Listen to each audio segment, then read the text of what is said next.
Start.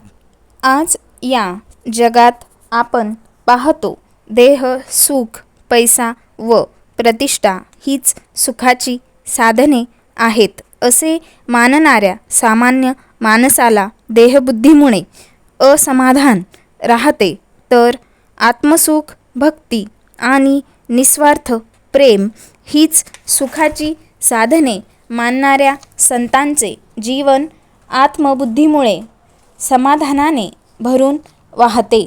अक्षय सुख, संपूर्ण समाधान, चिरंजीव प्रेम आणि संदेहरहित ज्ञान देहासारख्या अशाश्वत वस्तूवर अवलंबून केव्हाही पद पडणार नाही हे विवेकाने ओळखून काही थोडे लोक शाश्वत वस्तूच्या शोधाला लागतात. त्यांच्या प्रयत्नास यश आले म्हणजे त्यांना आत्मसाक्षात्कार होतो. जगताला आधारभूत असलेले शाश्वत सच्चिदानंद आत्मतत्व त्यांच्या हृदयात साक्षात प्रकट होते. हा अनुभव आलेले लोक संत पदवीला चढतात. परिच्छेद.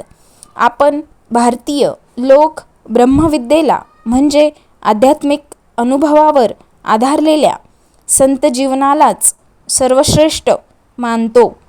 आत्मसाक्षात्कारातून उदय पावलेल्या ज्ञानाने मी कोण, हे जग काय वगैरे सनातन प्रश्नांची खरी उत्तरे त्याला मिळतात.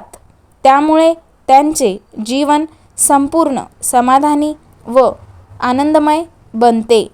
शिवाय आत्मज्ञानातून एक नवीन अभूतपूर्व सामर्थ्य त्यांच्या ठिकाणी उत्पन्न होते.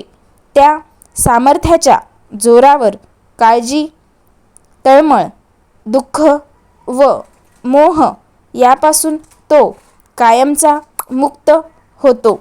जे सामान्य लोक योग्य दृष्टी ठेवून संतांची संगत करतात, त्यांना वरील दृष्टिकोनाची प्रचिती आल्याशिवाय राहत नाही. समाजातील लोकांना परमार्थाची तत्त्वे कळकळीने सांगत असता संतांना पुष्कळ वेळा अपमान, निंदा, दारिद्र्य व छळ सोसावा लागतो.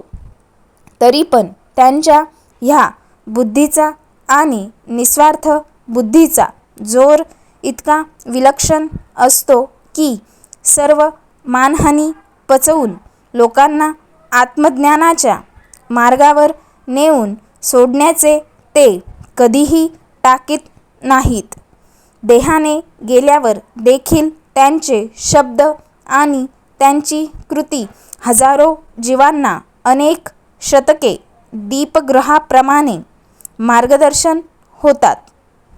म्हणून जगातील निरनिराळ्या क्षेत्रामधील थोर पुरुषांमध्ये संतांचे थोरपण सर्वांच्या शिरोस्थानी मानणे योग्य आहे. समाप्त.